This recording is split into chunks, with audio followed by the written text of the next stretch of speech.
Dr. Yash Kashyapayan is also there, and Dr. Bikku Anand is also there. I welcome both of you on this occasion.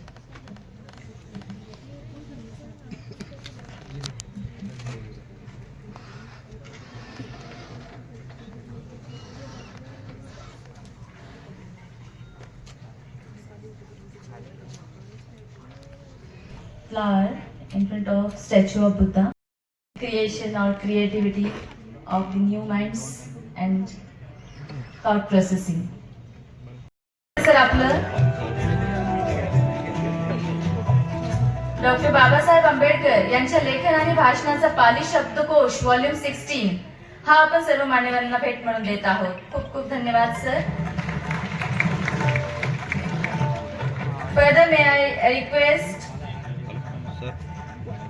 without the inspiration and guidance of Honorable Chancellor Sir, it would not be possible for us to have this formal gathering for the preservation of Pali language. So may I request Dr. Rekha Sheke, Dean Social Sciences and Humanities, to welcome Shri Ankush Rawji Kadam Sir.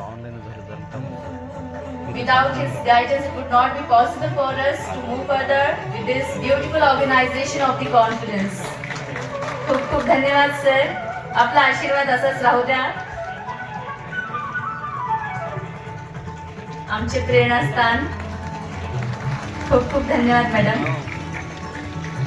Moving further, may I request Professor Dr. John Chelladurai, Dean Faculty of Interdisciplinary Studies, to welcome Honorable Vice Chancellor Professor Dr. Vilas Sapkal, whose constant motivation and strong leadership is the key to success in this education.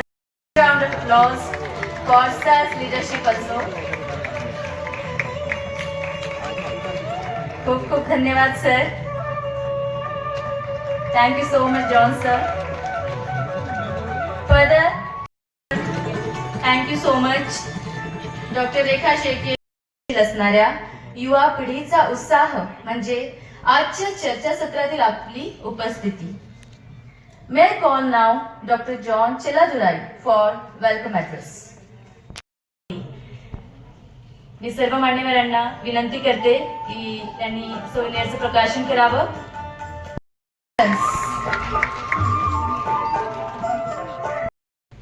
Moving further, now may I request to introduce you Dr. Bhagchand Jain. He is a venerable Indian scholar.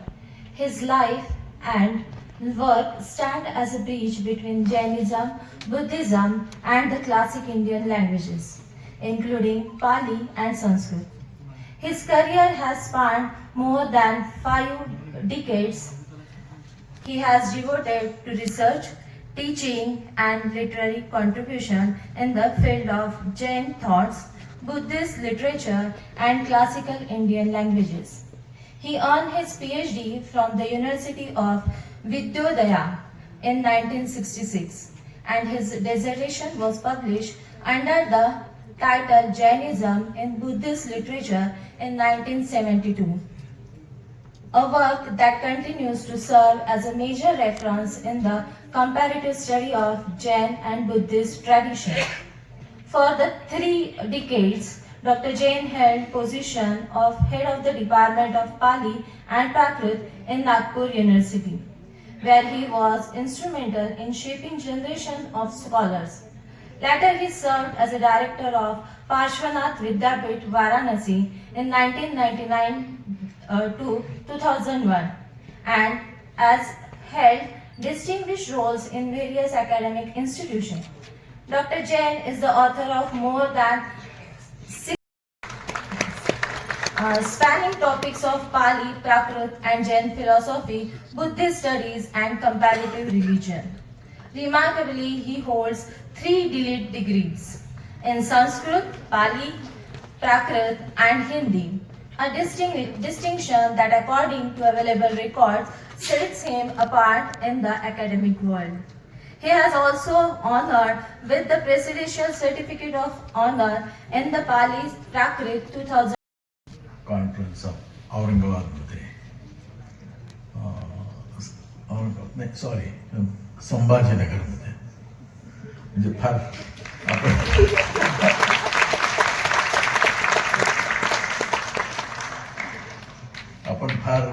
बऱ्याच अशा फालतू गोष्टीमध्ये फार sensitive झालेलो होतो.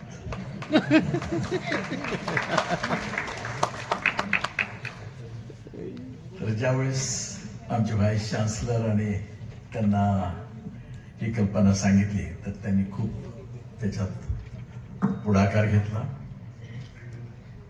Shelke madam आणि सगळेच लोक या 15 दिवसामध्ये त्यांनी संपूर्ण तयारी केली आणि आमचे मित्र जे या सगळ्या परिषदेचं श्रेय ज्यांना देत आहे ते मोहोळ सर.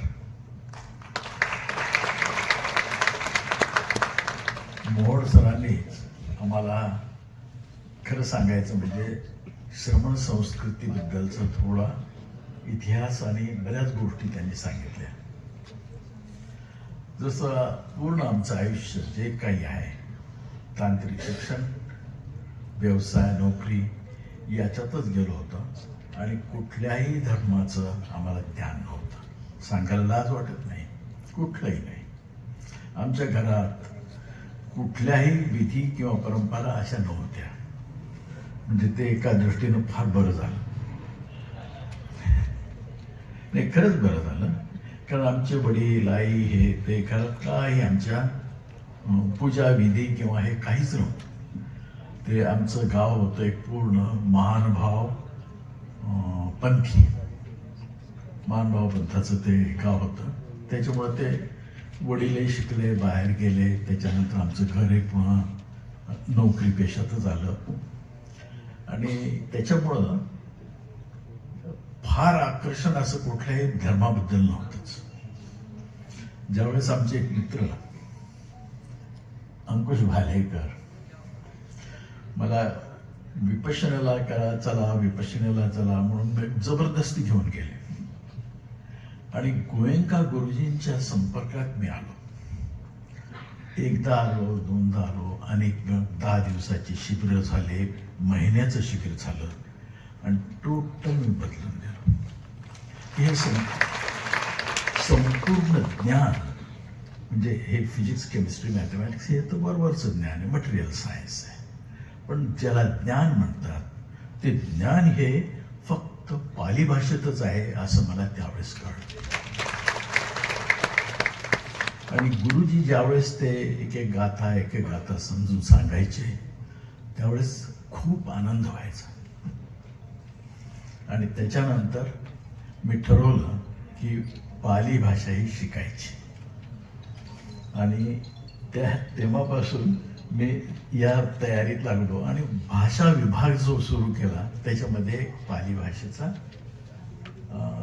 सरही व्हाईस चान्सलर आमचे त्यांनी नागपूरला केलेलं असल्यामुळे त्यांना त्याच्यात फार ज्ञान होतं, गती होती आणि आवडही होती. तर आता आम्ही हे पाली भाषेची ही सुरुवात आहे सर. जैन सर, ये ABCD है अभी. म्हणजे अभी हम जान रहे हैं कि ये ज्ञान का भंडार हमारा कहाँ कहाँ छुपा है और ये सब हमको सीखना है. ये मटेरियल साइंस में नहीं आएगा. तुम्ही किती मोठमोठी तुम्ही राफेल आणा, माती आणा, ढमका आणा, होणार नाही जोपर्यंत तुमचं चित्त तुमच्या ताब्यात नाही. याच्याकरताच हा सगळा प्रयत्न आहे की जे आपल्याजवळ आहे आणि ते खूप पांगलेलं आहे आणि आम्ही दुसऱ्यांनाच दोष देतोय पोरांना की हे मोबाईलमध्ये रमले, हे याच्यात झालं, हे तसं झालं, माती झालं, दुष्काळ पडला. हे या सगळ्या ज्या गोष्टी आहेत ह्या वरवरच्या आहेत, ह्या बदलणाऱ्याच आहेत. Everything is changing. बुद्धाने सांगितलं सब बदलत आहे आणि हे सगळं खरं आहे. तर माझं म्हणणं मी आता जास्त वेळ घेणार नाही. खूप विद्वान माणसाची भाषणं झाली आणि आपला आजचा दिवस खर्च जैन साहेबांनी आणि आमच्या साहेब आलेले त्यांनी फार पावन केला आणि आमचं राईट मार्गावर आम्ही चाललेलो आहे एवढं आम्हाला जरा बरं वाटलं आणि आम्ही प्रयत्न करत आहोत. तुमच्या सगळ्यांची साथ आम्हाला जर मिळाली तर मला वाटतं हे एक सेंटर खूप छान आपण मराठवाड्यात उभं करू शकतो याची नमस्कार, थँक्यू.